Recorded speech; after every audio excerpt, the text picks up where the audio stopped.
Leksiyalarımızı davamlaştırmamız hürmetli vatandaşlar. Mendeki mavzu mındak. Men sizlarga ajal yetip keldigan Jungo degan maqolani vaqtim kelsa tarjima qilaman degan edim. Qarasam yaqindan bir jiddiy xabar yo'q. Yani shuningdan sizlarga tarjima qilib keldim. Buni bir qismini qisqartib tarjima qilib keldim. Sizlarning anglashinglarga leksiya qilib beraman vatandaş. Mavzu mındak. 2018-yil ajal yetip keladigan Jungo. Mavzuluk maqola 1-ayning 4-kuni Jungoga nazar tor betida e'lon qilindi. Abduri Hongboşu. Maqola mundaq başlandı. 2017-yilini uzatib qo'ydik.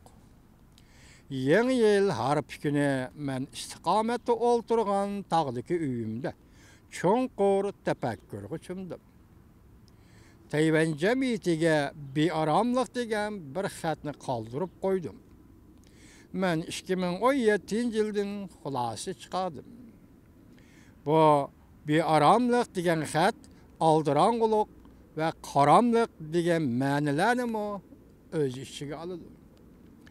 Tayvanli emas, bugun butun dunyo mushu 3 xatning ichida bearomlik, qaramlik, aldirong'ulik ichida yashayotdi. Butun dunyo mushu 3 xatning ichida bearomlik, qaramlik, aldirong'ulik ichida yashayotdi. 2018-yili kirish bilan sen qanday kayfiyat ichida tong nurini kutib olding? Allaqachon kichikkina xo'sh bo'lg'idek ishlarga ko'nib qolgan tayvanliklarning muoshiga ozroq muosh qo'shib bersang, Jungoning Tayvanni qo'rqitishi ozroq bo'lsa, kayfiyati xushal-xuram bo'lib qoladi. Tayvanlikning kayfiyati xushal-xuram bo'lib qoldi. Lekin sen xushal bo'lishga unda aldirab ketma. Dunyodagi barliq hukumatlarning hukmlariga asoslansak, 2018-yil undaq yaxshi kelgan qish fasli emas. Hatto eng qabohatlik bir yil bo'lishi mumkin 2018-yil. 2018-yilga ba'zilar qiyin degan javobni berdi. Buning ma'nosi ofat va qiyinchilik giralishib ketgan bir yil deganlikdir. Nurg'un davlatlarda ofat bo'layotdi.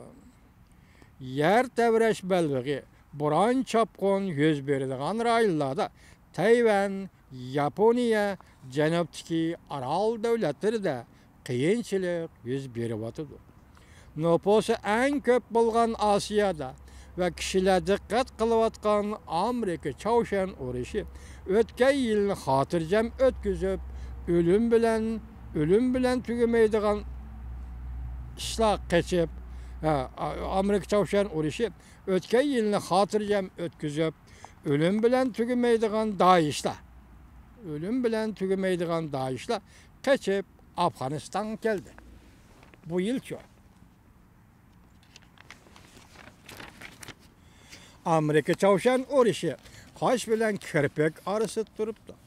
Haqiqatan urush bo'ladigan bo'lsa, bu urush yolg'iz yadro qurollari urushi emas. Ya'ni ximiyalik qurollar buning ofatlarini tozalab tugatgili bo'lmaydi. An'anaviy urush degandimi, o'lim yetim eg'ir bo'ladi. Bu bir maydon urush intayin eg'ir, qayt qurish qiyinchiligini paydo qiladi. Gerçi hozir muqim bo'lmagan omillarga to'lib tursa-mu, Chavshanning ichki qismida siyosiy o'zgarish yuz berib, Kim Jong Unning taxtdan tushishi bu eng yaxshi natijadir. Agar urush bo'lmasa, bo'lmaydigan darajaga yetib kelsa, taxtdan tushganligi emas, tushishi. Kechiring lozimmi? Darajaga yetib kelsa, hatto qisman urush bo'lsa-mu, Amerika, Jungo, Yaponiya, Koreya, Tayvan iqtisodiy gavdalariga ta'sir ko'rsatadi.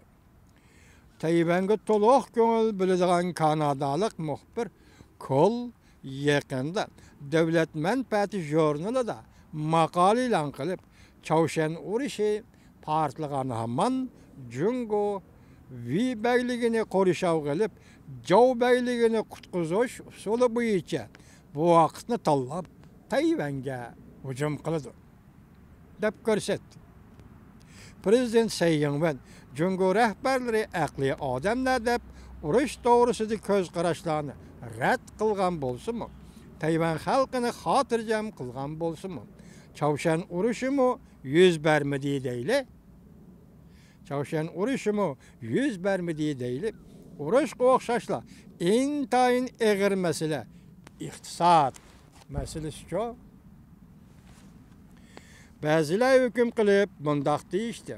2008-yil Amerikada ikkilamchi iqtisodiy krizis yuz bergan vaqtda bu yil 10 yil to'shdi. Iqtisodning buran chapqinlari yer shari bo'ylab yetib kelish oldida turdi. Iqtisodning buran chapqinlari yer shari bo'ylab yetib kelish oldida turdi. Iqtisod buran chapqini balkim bu qatam Jungoda yuz berdi. Ondan keyin butun yer shariga tarqaladi. Iqtisod buran chapqini balkim bu qatam Jungoda yuz berdi. Ondan keyin butun yer shariga tarqaladi. Shunga men bu maqolamga ajal yetib kelgan Jungo deb mavzu qo'ydim. Diqqat. Iqtisod buran chapqini balkim bu qatam Jungoda yuz berdi. Ondan keyin butun yer shariga tarqaladi. Shunga men bu maqolamga ajal yetib kelgan Jungo deb mavzu qo'ydim. O'tgan yil 12-oyning 18-kuni Amerika Qo'shma Shtatlarining prezidenti Trump davlat bexatarlik strategiyasi dokladida Jungoni raqobatchilar qatoriga tizdi.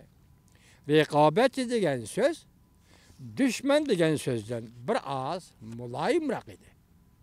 Raqobatchi degan so'z dushman degan so'zdan bir oz muloyimroq edi.